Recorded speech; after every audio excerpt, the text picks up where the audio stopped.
வணக்கம் மக்களே, welcome back to நேற்று இன்று நாளை. இன்றைக்கி நம்ம பார்க்க போகிற ரெசிபி முருங்கைக்கீரை சாம்பார். நம்ம சேனலுக்கு ஃபர்ஸ்ட் டைமாக வரீங்கன்னா மறக்காமல் சப்ஸ்கிரைப் பண்ணுங்கள். இந்த சாம்பார் ஹெல்த்தி மட்டும் இல்லைங்க, ரொம்பவே டேஸ்டியாக இருக்கும். சூடான சாதத்தில் 1 டீஸ்பூன் நெய் சேர்த்துட்டு இந்த சாம்பார் சேர்த்து சாப்பிட்டிங்கன்னா அவ்வளோ நல்லாயிருக்கும்.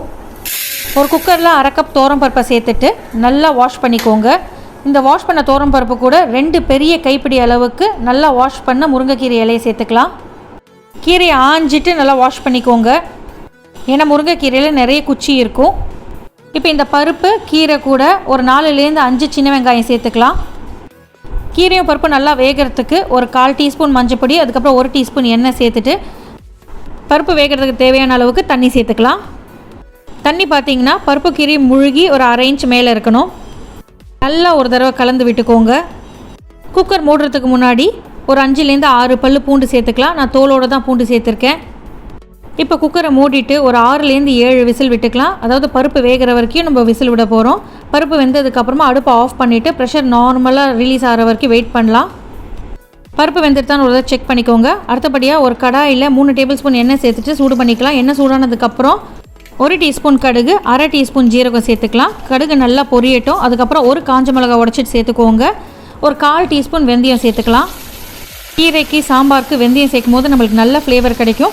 கொஞ்சமாக கருவேப்பிலை சேர்த்துக்கோங்க. வாசனைக்கு 1 டீஸ்பூன் பெருங்காயம் சேர்த்துக்கலாம். கீரை சாம்பாரை மண்சட்டியில் பண்ணிங்கன்னா இன்னும் நல்லா டேஸ்டியாக இருக்கும். காரத்துக்கு ஒரு பச்சை மிளகாயை நான் கீரிட்டு சேர்த்துக்கிறேன். இந்த சாம்பாருக்கு நான் சின்ன வெங்காயம் சேர்த்து தான் பண்ண போகிறேன். 1 கப் அளவுக்கு சின்ன வெங்காயத்தை சேர்த்துக்கிறேன். உங்கள்கிட்ட சின்ன வெங்காயம் இல்லைன்னா நீங்கள் பெரிய வெங்காயம் சேர்த்துக்கலாம். ஆனால் சின்ன வெங்காயம் சேர்க்கும் போது தான் நம்மளுக்கு நல்ல டேஸ்ட் கிடைக்கும். வெங்காயத்தை நல்லா இந்த எண்ணெயில் வதக்கிக்கோங்க. வெங்காயம் கொஞ்சம் வதங்கினதுக்கு அப்புறமா நம்ம ஒரு 2 தக்காளியை பொடி பொடியாக சாப் பண்ணி சேர்த்துக்கலாம். தக்காளி நல்லா சாஃப்டாகி குழையிற வரைக்கும் இந்த எண்ணெயில் நம்ம தக்காளியை வதக்கிக்க போகிறோம்.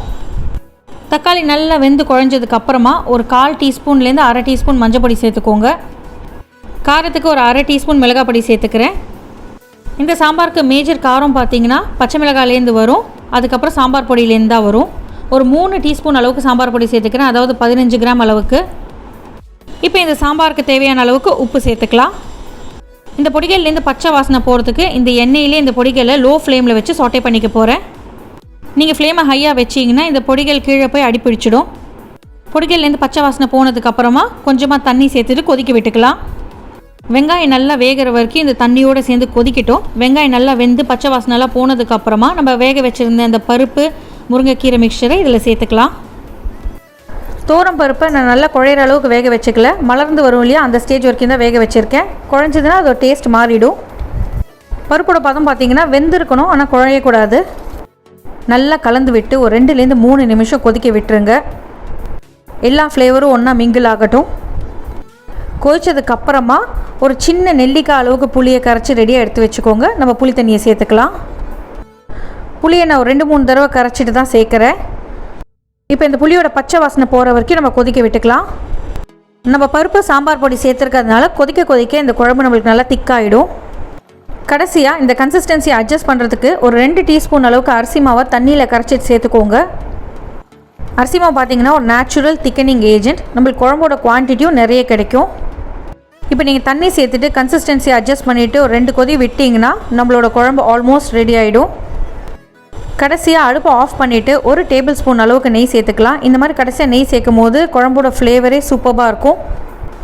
நல்ல பொடி பொடியாக சாப் பண்ண ஃப்ரெஷ் கொத்தமல்லி இலைகளை தூவி விட்டிங்கன்னா நம்மளோட சாம்பார் ரெடி. முருங்கை இலையோட குட்னஸை பற்றி நான் உங்களுக்கு சொல்லவே வேண்டாம். எவ்வளோ ஃப்ரீக்வெண்ட்டாக முடியுமோ அவ்வளோ ஃப்ரீக்வெண்ட்டாக உங்கள் டயட்டில் இன்க்ளூட் பண்ணிக்கோங்க. அதுவும் இந்த மாதிரி சாம்பார் பண்ணி சாப்பிடும்போது அவ்வளோ டேஸ்டியாக இருக்கும். இந்த ரெசிபியை கண்டிப்பாக உங்கள் வீட்டில் ட்ரை பண்ணி பாருங்கள். ட்ரை பண்ணி பார்த்துட்டு எப்படி இருக்குன்னு சொல்லுங்கள். நம்ம சேனலுக்கு ஃபர்ஸ்ட் டைமாக வரீங்கன்னா லைக் பண்ணுங்கள், ஷேர் பண்ணுங்கள், மறக்காமல் சப்ஸ்கிரைப் பண்ணுங்கள்.